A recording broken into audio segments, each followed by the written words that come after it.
Migraine affects everyone. It affects the person who is actually suffering from this disease. Women really in the prime of their lives while they're pursuing a career, pursuing an education. Their family members are impacted, their spouse and their children. 10% of all school-age children.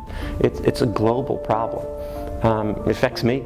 1 in 4 households is affected by migraine, so it's uncommon actually to find someone who hasn't been impacted in some way, either personally or someone they know.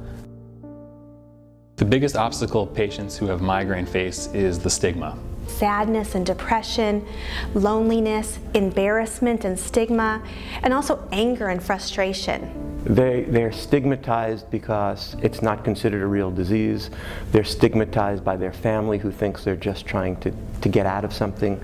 They're stigmatized by coworkers who think they're just lazy and don't want to go to work or can't do the work.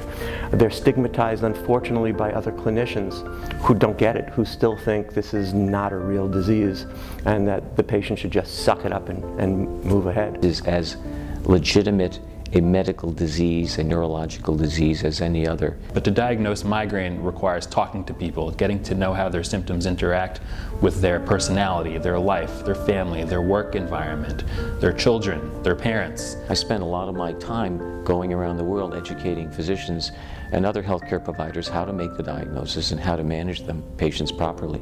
That's something that really needs to change so that practitioners appreciate migraine for what it is and how it can be a real devastating neurological illness for many. I think it's time for it to really be brought forward as the kind of public health issue that it really is.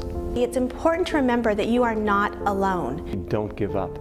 We're launching a public awareness campaign through the American Migraine Foundation, and I think that's going to be transformative. We're going to define this disease that's been too often marginalized in medicine. The American Migraine Foundation really keeps me hopeful, knowing that we are going to change the course of this disease. We're going to, through the registry and the biorepository, find a way to eventually lead to a cure for migraine and other headache diseases.